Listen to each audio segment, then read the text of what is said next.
नमस्कार दोस्तों, आप सबका एक बार फिर स्वागत है आपके अपने YouTube चैनल अवध फार्मलैंड्स में। तो दोस्तों, आज हम फिर आए हैं ग्रीन अवध फार्म्स में, जिसके ओनर हैं श्री सत्यप्रकाश मिश्रा जी। आपने इनके वीडियो मेरे चैनल्स में पहले भी देखे होंगे। तो क्योंकि नवंबर का महीना चल रहा है, लगभग धान की फसलें सारी कटने को तैयार हैं, तो आज हम फिर इनसे कुछ जानेंगे इनके बारे में। तो नमस्कार सर। नमस्कार सभी अपने किसान साथियों को जो इस कार्यक्रम को देख रहे हैं। तो सर बताइए कुछ थोड़ा बहुत परिचय अपने बारे में और सुभाष पालेकर जी के बारे में दे दीजिए, फिर आगे बढ़ते हैं। मेरा नाम सत्यप्रकाश मिश्रा है और मैं बछरावा जनपद रायबरेली उत्तर प्रदेश का निवासी हूं और यहीं मेरा फार्म है, ग्रीन अवध फार्म नाम से मैं यहाँ हूँ। और सुभाष पालेकर जी के शिष्यत्व में, उनके सानिध्य में, उनके मार्गदर्शन में सुभाष पालेकर कृषि मैं अपने 30 एकड़ के पैच में कर रहा हूँ।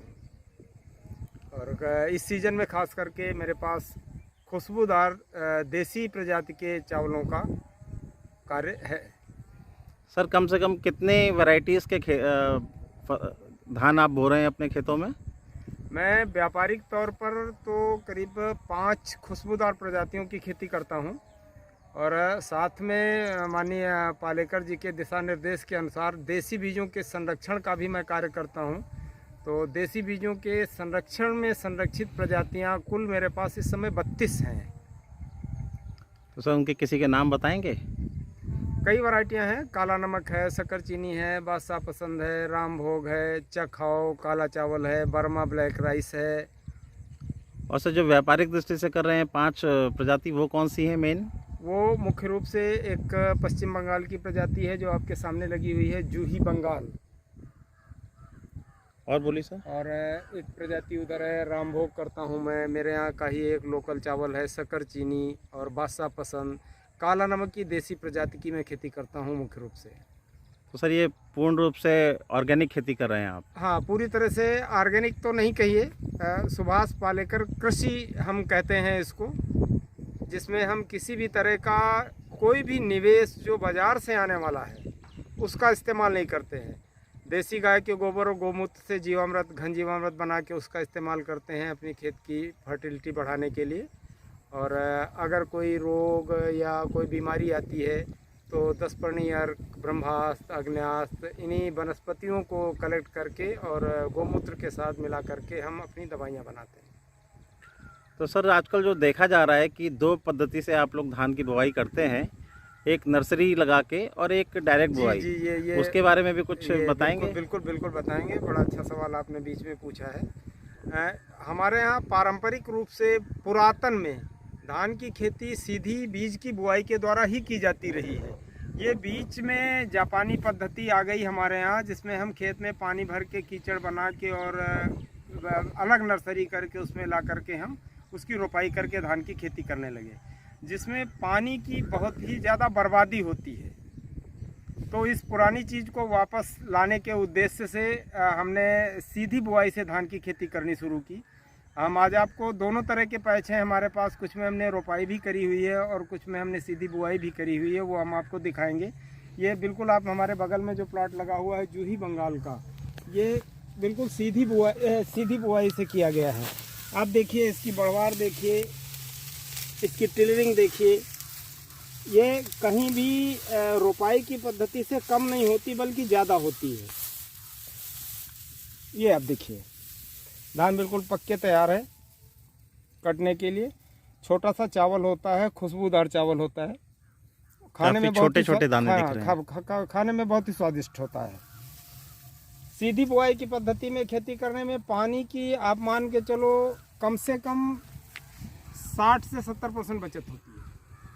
अच्छा। यानी अगर रोपाई की पद्धति में 100 लीटर पानी लगना है तो इसमें 60 से 70 लीटर पानी में ही, अगर 20 दिन, 25 दिन, 1 महीने भी बरसात ना हो तो हमारे धान के पौधों पर कोई फ़र्क नहीं पड़ता है। कोई वजह से साइंटिफिक वजह बताएंगे इस बात की, पानी कम लगने की? और साइंटिफिक वजह जो मैं समझ पाया हूँ, मैंने एक आध बार इनकी जड़ों को उखाड़ के देखने का प्रयास किया है। तो जब हम रोपाई के लिए नर्सरी से पौध को उखाड़ लेते हैं तो उसकी जड़ें जो है टूट जाती हैं और जड़ों का स्वभाव होता है जो शुरुआत में जड़ निकलती है वही गहराई तक जाती है। बाद में जो सेकेंडरी जड़ें निकलती हैं वो ज़मीन के पैरेलल चलती हैं, तो वो ज़मीन से मुश्किल से 2 से 2.5 इंच की गहराई तक होती हैं। तो जैसे ही हमारे खेत की मिट्टी 2 से 3 इंच सूखती है, हमारा पौधा सूखने लगता है। सीधी बुआई में ये जड़ 8 से 10 इंच 12 इंच गहराई तक चली जाती है। तो ऐसी परिस्थितियां तो बहुत कम आती हैं कि 12 इंच नीचे तक की मिट्टी सूख जाए और नमी ना हो। तो पानी उसको कंटिन्यू मिलता रहता है? अगर थोड़ा सा वाटर लॉजिंग, जिसको पानी भरने की बात कहते हैं कि धान में पानी भरना चाहिए, भरा रहना चाहिए, ऐसी स्थिति इसमें नहीं आती है। बस इसमें सिंचाई होती रहनी चाहिए, नमी बनी रहनी चाहिए खेत में, जैसे अन्य फसलों में रहती है। ये अपने पूरे विकास को प्राप्त कर लेता है। तो ये वाला पूरा खेत जो पैच हम देख रहे हैं ये सीधी बुआई है जी, यानी सीड ड्रिल के माध्यम से किया है ना आपने? ये ड्रम सीडर से करते हैं। एक इंस्ट्रूमेंट आता है धान की बुआई के लिए, ड्रम सीडर, जो सीधा लाइन में बुआई कर देता है। और बस एक बार इसकी महिलाओं से इसकी निकाई करा दी गई और बस धान तैयार है आपका। अच्छा, अभी आगे चलेंगे तो हम आपको इसका जो रोपाई वाला है वो प्लॉट भी दिखाएंगे। आपको दोनों में फ़र्क दिखेगा कि ये अच्छा है कि वो आपको अच्छा लग रहा है। हाँ, तो सर यही वाला खेत जो ट्रांसप्लांट विधि से हुआ है? हाँ, ये अभी जो प्रजाति हम आपको सीधी बुआई में दिखा रहे थे, ये वही प्रजाति है, लेकिन ये रोपाई पद्धति पे खेत है। तो आप दोनों का कंपैरिजन कर सकते हैं। इसकी बाली की लंबाई देखिए आप, उससे कतई कम नहीं है। और टिलर्स भी, हाँ आप देखिए, टिलर्स भी उससे उसी के आसपास हैं। कम ज़्यादा कहना तो कोई 1-2 टिलर्स में कोई महत्व नहीं रखता। ये दिखाने के पीछे हमारा उद्देश्य केवल इतना है कि किसान अगर रोपाई पद्धति के बजाय सीधी बुआई पद्धति से धान की खेती करें, पानी का खर्च भी कम है और भी तमाम अन्य खर्च, नर्सरी तैयार करना, नर्सरी उखड़वाना, नर्सरी की दोबारा रोपाई करना, ये खर्च भी किसान के बच जाते हैं। तो किसान की लागत कम आती है, जिसकी वजह से उसका मुनाफा जो है अपने आप बढ़ जाएगा। ये बगल में एक खेत और है, ये काला नमक प्रजाति है हमारी।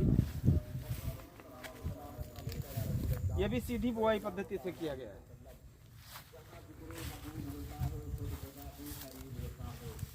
इसमें घनापन कम है थोड़ा सा क्या? और इसमें हमने थोड़ा सा एक प्रयोग किया है इस बार माननीय पालेकर जी के दिशा निर्देश में। ये देसी प्रजाति की काला नमक की लंबाई बहुत ज़्यादा हो जाने की समस्या रहा करती थी पिछले साल तक। जब पिछले साल के अगर आप लोगों ने हमारे धान के खेत के वीडियो देखे होंगे तो इसकी लंबाई 5.5 फीट 6 फीट हो जाती थी, जिसकी वजह से इसकी कटाई में समस्या आती थी। आज समय में ठीक काम करने के लिए मजदूर नहीं मिलते हैं और इस तरह का टिपिकल काम करने के लिए मजदूर नहीं मिलते और ज़्यादा, तो ये बहुत बड़ी समस्या थी। तो ये समस्या हमने लगातार पालेकर जी से डिस्कस की, तो उन्होंने एक तरीका दिया कि धान की बुआई के बाद जब फसल आपकी 40 दिन की हो जाए तो 40 दिन के बाद आप उसको नीचे से 3 इंच छोड़ करके पौधे की कटाई कर दें और काट के वहीं बिछावन डाल दें, मल्चिंग कर दें उसकी, तो वो डिकम्पोज हो कि आपके खेत का जो भी उर्वरा शक्ति है जो उसने ली थी वो वापस आपके खेत को मिल जाएगी और इसकी लंबाई कम हो जाएगी। तो इसमें हमसे थोड़ी सी चूक ये हो गई है कि इसकी जो दूरी थी बीच में पेड़ से पेड़ की दूरी, वो हमने वही रख दी जो हम पहले रखा करते थे, 1 फीट की, 1 बाई 1 फीट, लाइन से लाइन 1 फीट और ये 9 इंच।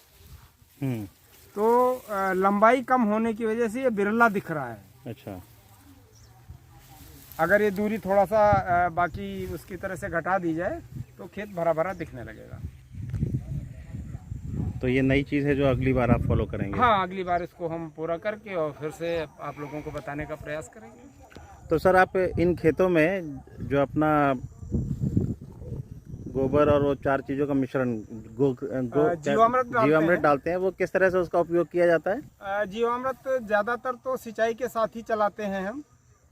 बीच में महीने में 1 बार या महीने में 2 बार स्प्रे कर देते हैं हम, जबकि नियमतः 20 से 25 दिन में इसमें जीवामृत का स्प्रे हो जाना चाहिए। लेकिन बरसात का सीज़न होता है, बड़ा पैच होता है, तो कभी लेबर मैनेजमेंट गड़बड़ हो गई, कभी कुछ हो गया, फिर भी इसमें हमने महीने में 1 बार स्प्रे किया है। यानी जैसे अगर इसमें 20 पानी दिए 10 पानी दिए गए हाँ, तो 10 में 10 पानी में आप। 10 पानी में जीवामृत हम चला देते हैं। अच्छा, और क्या क्या चीज़ों का इस्तेमाल करते हैं जिसे रोपाई के पहले नेचुरल फार्मिंग में रोपाई काउंट के किया पहले जाए? खेत तैयार करने के समय जैसे रासायनिक खेती में लोग डीएपी वगैरह का इस्तेमाल करते हैं, उस समय हम घन जीवामृत का इस्तेमाल करते हैं। और उसके बाद बस पडलिंग करके, और चाहे धान की अगर बुआई करनी है तो बुआई कर देते हैं, रोपाई करनी है तो रोपाई कर देते हैं। और जो कई तरह के रोग होते हैं, कीड़े लगते हैं, उसका आप क्या इसमें उपचार करते हैं? उसके लिए नीम की पत्तियों का नीमास्त्र बनाते हैं। कुछ और जहरीली पौधे, ऐसे पौधे जो जहरीले होते हैं उनकी पत्तियों का, और तंबाकू है, लहसुन है, अदरक है, हल्दी है, इनको सबको मिला करके ब्रह्मास्त्र है, अग्न्यास्त्र है, 10 पर्णी अर्क बनाते हैं। जब अच्छा। जैसी जरूरत हुई उस तरह से तो किस किस तरह के रोग लगते हैं कॉमनली, और किस किस तरह का कीड़ा, ये इसके बारे में कुछ देखिए, बताइए। रोग तो चूंकि हम देसी प्रजातियों की खेती कर रहे हैं और प्राकृतिक रूप से करते हैं, किसी रसायन का या किसी तरह का कोई इस्तेमाल नहीं होता है, तो इनमें रोग तो स्वभावतः इनमें नहीं लगते हैं। इनकी जो उसको क्या कहते हैं आप, रोग प्रतिरोधक क्षमता है, वो अपने आप में देसी प्रजातियों के स्वतः ही बहुत मजबूत है।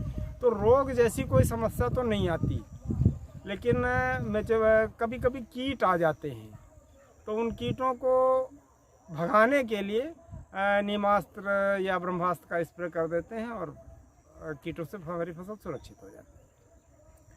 तो आपके पास इनके बीज अगर कोई लेना चाहेगा तो वो आपसे संपर्क कर सकता है? बिल्कुल बिल्कुल बिल्कुल, हमसे संपर्क करें। अगर जो लोग इच्छुक है या प्राकृतिक सुभाष पालेकर कृषि करना चाहते हैं, उसमें कोई जानकारी चाहते हैं, तो उसके लिए वो हमको फ़ोन कर सकते हैं। बीज के लिए हमको संपर्क कर सकते हैं। जो हमसे सेवा बन पाती है वो मैं करने के लिए तैयार रहता हूँ। आपका नंबर हम डाल देंगे नीचे, जी डिस्क्रिप्शन बॉक्स में भी डाल देंगे, तो जो चाहेगा वो संपर्क कर पाएगा। जी। और कुछ बताना चाहेंगे सर, आप किस किस चीज़ पे और कर रहे हैं काम प्राकृतिक तौर पे? बस देसी प्रजातियों में जैसे अन्य फसलों पे भी हम काम करते हैं। तिल पे काम करते हैं, उड़द पे काम करते हैं। उड़द की प्रजाति भी है हमारे पास, जो पहले पुराने ज़माने में बोई जाती थी और क्रीपर हुआ करती थी, चढ़ने वाली बेल वाली। ज्वार में और अरहर के खेतों के साथ में सहफसली की जाती थी और उन पौधों पर लटक के चढ़ जाती थी और फलत देती थी। उड़द की उड़द की और बाजरे की मेरे पास वैरायटी है देसी, वो मैं करता हूँ। मिलेट्स पे और क्या क्या कर रहे हैं? और इधर मिलेट्स में मेरे पास सारे मिलेट्स हैं, मैं सारे मिलेट्स पे काम करता हूँ। जैसे नाम बताइए दो तीन। जैसे काकुन हुआ, कंगनी हुई, हरी कंगनी हुई, और ये सांवा हुआ, बाजरा हुआ, ज्वार हुई, रागी? रागी हुई। रागी भी मिलेट्स में आती है ना? रागी भी मिलेट्स में आती है। तो सर आप काफ़ी देश के कोने कोने में घूम के आपने बीज एकत्रित किए हैं, तो कहाँ कहाँ से किए हैं, कुछ बताएंगे? जो जहाँ से पता लग जाता है वहाँ से लाने का प्रयास करता हूँ। अगर टेलीफोनिक रूप से अगर आ गया तो, अगर नहीं आया, रिमोट में है तो जाके लाता हूँ। ज़्यादातर तो मिलेट्स के और धान के बीज हमको आदिवासी क्षेत्रों से ही मिले हैं, उड़ीसा के और छत्तीसगढ़ के। और भी कई तरह की आपने बीज लाए हैं, जैसे राजस्थान से आप शायद बाजरा लाए थे जी। और वो सब फसलें जो दूसरे स्टेट की हैं जो आप यहाँ लाए थे, क्या वो पूरी तरह सक्सेसफुल रही? मिलेट्स तो सब पूरी तरह से सक्सेस हैं। धान में कुछ प्रजातियां हैं जो यहाँ नहीं चल पाती। कई प्रजातियां हम लाए जो यहाँ नहीं चल पाई, तो फिर उनको छोड़ दिया। और ये प्रयास रहता है कि वहीं के किसानों को जागरूक करके उन प्रजातियों को वहीं संरक्षित कराया जाए। आप हल्दी पे भी काम कर रहे हैं सर? हाँ, मैं हल्दी पे काम करता हूँ। तो हल्दी पूरी प्राकृतिक है? हल्दी भी मैं खेती पूरी की पूरी सुभाष पालेकर कृषि पद्धति से करता हूँ, विष मुक्त। और विशेष का चीज़ ये है जो मैं अपने किसान भाइयों को अपनी तरफ से एक एडवाइस देना चाहूँगा। मैं अपने पूरे 30 एकड़ पैच में होने वाले समस्त उत्पादन को प्रोसेस करके, मतलब जैसे धान है, वैल्यू एडिशन करके जितना भी धान है उसका चावल बना के ही मैं बेचूंगा। जो भी गेहूं मेरे पास होगा उसका आटा या दलिया बना के ही मैं बेचूंगा। जो भी सरसों मेरे पास होगा या जो भी तेल के बीज होंगे उनसे तेल निकाल के ही बेचूंगा, और सीधे उपभोक्ता को उपलब्ध कराने का प्रयास करता हूँ और करा पा रहा हूँ। तो ऑनलाइन नहीं जाता मेरा कोई प्रोडक्ट। ऑनलाइन कोई मंगा पाएगा? ऑनलाइन कोई मंगाए तो आप क्या भेज पाएंगे इधर से? ऑनलाइन हाँ भेज देते हैं, बाई पोस्ट पार्सल से। अच्छा, तो लखनऊ वगैरह के आसपास के लोग तो खुद ही यहाँ आ सकते हैं विजिट हाँ, करने। लखनऊ के लोग तो टच में रहते हैं। लखनऊ में हमने एक जगह अपनी अवेलेबिलिटी भी बना रखी है, वहाँ से भी लोग हमारा सामान ले सकते हैं, या हमको फ़ोन कर दिया, बता दिया तो हमने वहाँ पर भिजवा दिया, वो वहाँ से पिकअप कर सकते हैं, ये सुविधा। तो सर ये वाला खेत कौन सा है सर? ये एक आसाम की एक प्रजाति है, वहाँ के आदिवासियों के बीच में पैदा होती है, बोका नाम से, जिसको हम लोग मैजिक राइस भी बोलने लगे हैं। इसकी सबसे खासियत ये होती है कि इसको खाने के लिए, तैयार करने के लिए ईंधन की ज़रूरत नहीं होती। आप ऐसे नॉर्मल पानी में इसको 1 घंटे के लिए इसके चावल को डाल दें, 1 घंटे बाद ये खाने के लिए तैयार हो जाता है। उबालने की ज़रूरत नहीं है? नहीं। ये तो पहली बार सुन रहा हूँ जी। ये वाली वैरायटी सर कुछ अलग दिख रही है, ये कौन सी है? ये भी वहीं मणिपुर से आई हुई वैरायटी है मेरे पास, बर्मा ब्लैक नाम से जानी जाती है, काला चावल होता है। अच्छा,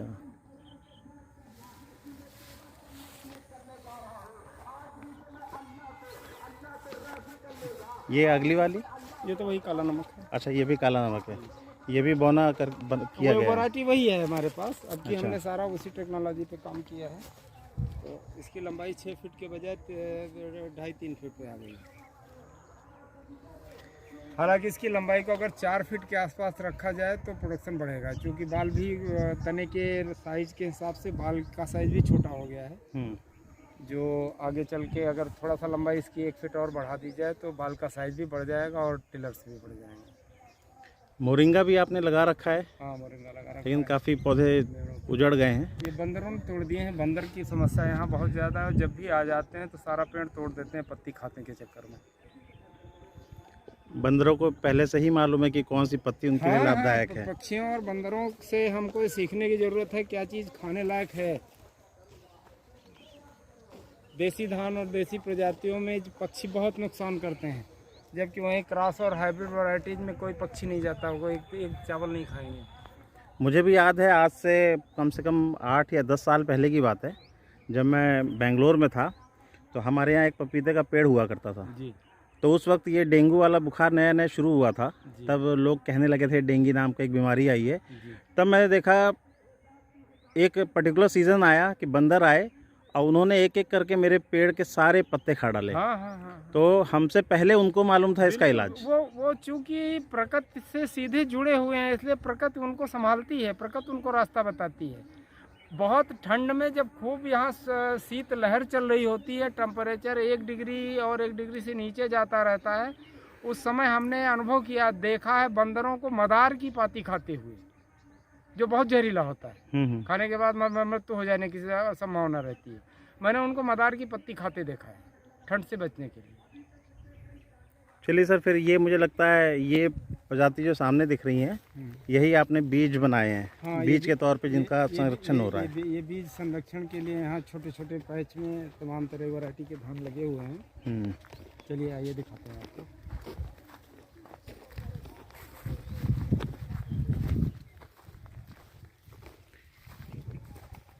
ये भी बिल्कुल काले धान है। ये वैरायटी कौन सी है? हाँ, लेकिन ये छत्तीसगढ़ की वैरायटी है, जवा फूल।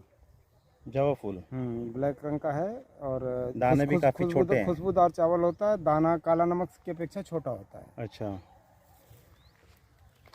ये अगली वाली भी यही है? ये नहीं, ये एक छत्तीसगढ़ की वैरायटी है, लाल चावल की, पीहू। पीहू जी, छत्तीसगढ़ की ना? जी हैं, ये भी प्योर काले जी। और ये वैरायटी सर कौन सी है? ये वैरायटी का नाम तो हम इस समय नहीं बता पाएंगे आपको। असल में भी मैपिंग करके वो चार्ट बना के रखते हैं। ये वैरायटी देखिए यहाँ, ये यहाँ की नंचुनिया बादशाह वैरायटी है। ये हमारे यहाँ का लोकल खुशबूदार चावल है। शक्कर चीनी भी जैसे कहते हैं? नहीं, शक्कर चीनी नहीं है। शक्कर अच्छा। चीनी का पैच दूसरा है। शक्कर चीनी हम ज़्यादा करते हैं व्यापारिक तौर पर। इसको हम बीज संरक्षण के लिहाज से करते हैं। तो इनकी मार्केट में लोगों को नॉलेज नहीं होगी, इसलिए डिमांड नहीं करते होंगे। हाँ, नहीं है डिमांड, लोगों के नॉलेज में नहीं है या पसंद कम करते हैं। जिनकी ज़्यादा डिमांड है वही मैं व्यापारिक रूप से मैं ज़्यादा उगाता हूँ। ये सर क्या बोया हुआ है? ये अभी इसमें हमने अपने गायों के लिए अपने इसमें बरसीम बोई हुई है चारा। अच्छा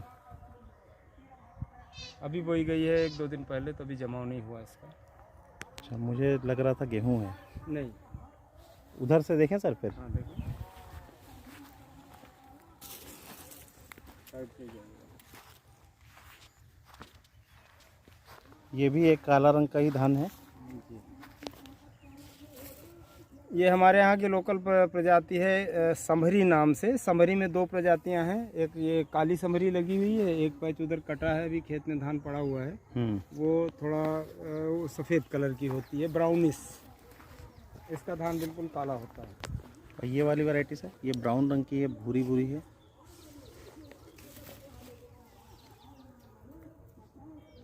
ये रेड राइस की वैरायटी है, उड़ीसा की अन्नपूर्णा। अच्छा, ये एक ही वैरायटी है लगी हुई है। अगला धान तो पूरा पत्ते ही काले दिख रहे हैं।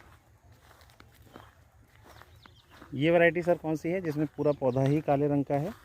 ये कर्नाटका की वैरायटी है, तो कर्नाटका या तमिलनाडु की, हमको तमिलनाडु से मिली है। इसको चिन्नौर वायलेट कहा जाता है वहाँ। अच्छा, इसका जो वेजिटेटिव पार्ट है ये पर्पल कलर का होता है। काला मैंने इसलिए कह दिया क्योंकि दूर से काला दिख रहा था, लेकिन ये पर्पल है। पर्पल कलर का है और थोड़ा सा सूख भी रहा है इसलिए, और थोड़ा नहीं पर्पल होता ही है ये। और इसमें राइस जो निकलेगा वो वाइट निकलेगा। अच्छा, जितने भी धान हैं इनमें कोई अंदर से वाइट, सब अंदर से वाइट ही होते हैं ना लगभग? हाँ, इसकी जो दूसरी परत होती है, पहली तो हस्क हो गई। हाँ। इसके बाद जो दूसरी ब्राउन लेयर होती है वो अलग अलग कलर की होती है। अच्छा, कुछ की हरी होती है, कुछ की लाल होती है, कुछ की काली होती है, कुछ की ब्राउन होती है, कुछ की जो शरबत का रंग होता है उस तरह की होती है। लेकिन उसके अंदर जब आप और जाएंगे तो जो उसका और अंदर का पार्ट है वो सब में वाइट ही होता है। चलिए सर आगे चलें। अभी उर्द की जो आप वैरायटी बता रहे थे, जो बेलनुमा होती है, वो कट चुकी है कि है? कट रही है। आइए देखते हैं, कुछ पेड़ अगर अभी मौजूद होंगे तो आपको देखने को मिल जाएंगे। और ये बाजरा राजस्थान वाला है? नहीं, बाजरा तो कट गया। अच्छा, बाजरे की बाल वहाँ पड़ी हुई है खेत में। ये ज्वार है।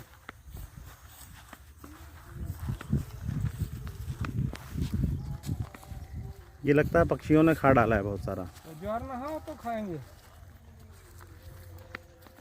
ये 50% लॉस होता है इसमें हमारा। ये देखिए, ये वही वैरायटी है जिसका जिक्र हो रहा था। ये कट चुकी है इसलिए लता नुमा हम ढूंढते हैं अभी। ये काफ़ी, इसके पत्ते अलग तरह के होते हैं। ये देखिए चढ़ी हुई थी। ये देखिए, आप ये देख सकते हैं। तो बंच या उड़द फड़ती है। ये देखिए, 5 से 6 फुट हाइट तक चढ़ जाती है। ये बगल का पौधा है, उसी में इसने अपने आप को बाकी लताओं की तरह घेर के चढ़ गई है। बाजरे पे ज़्यादा चढ़ी हुई थी तो बाजरा कटा है, तो उसको लेबरों ने जो है नीचे कर दिया, नीचे उतार दिया। उड़द भी आज ही कटा है। ये देखिए, ये चढ़ी हुई है। ये देखिए, ये देख सकते हैं आप। ये रहा इसकी फली। और ये देखिए, हाइट देखा जाए तो कम से कम 4.5 फीट की हाइट पे है जमीन से ऊपर तक चढ़ जाती है यहाँ तक।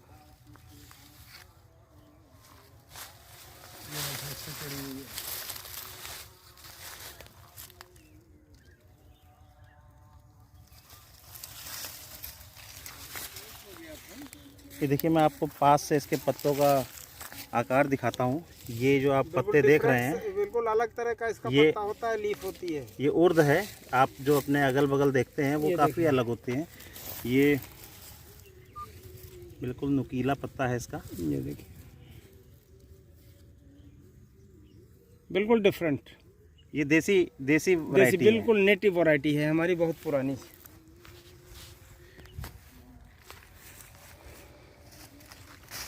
जानवरों बंदरों का नुकसान बहुत है। इसका तना जो है बहुत मीठा होता है। जानवर बड़े चाव से खाते हैं चारे में इसको।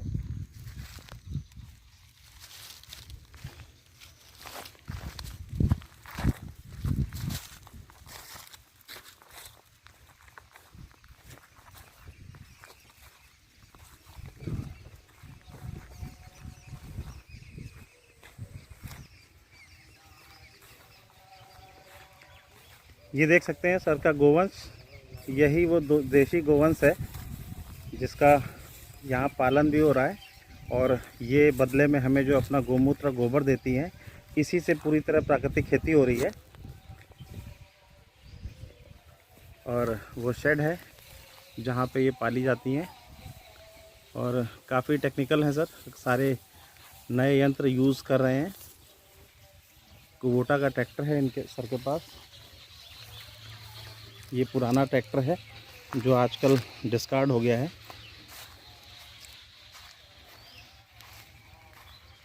ये है कुछ यंत्र जो यहाँ खेती में इस्तेमाल हो रहे हैं। और बरगद का पेड़ जिसके नीचे की मिट्टी का उपयोग होता है वो भी इधर पे काफ़ी बड़ा है, और आप देखेंगे इसके नीचे बहुत सारी काफ़ी मात्रा में हल्दी है। हालांकि हल्दी का खेत अलग है, ये एक्स्ट्रा हल्दी है। महीने डेढ़ महीने बाद इसका भी काटने का टाइम आ जाएगा। वो खेत देख सकते हैं आप जहाँ पे एक जानवर चर रहा है, वो पूरा हल्दी का पैच है। उधर भी देख सकते हैं, वो भी हल्दी का ही खेत है।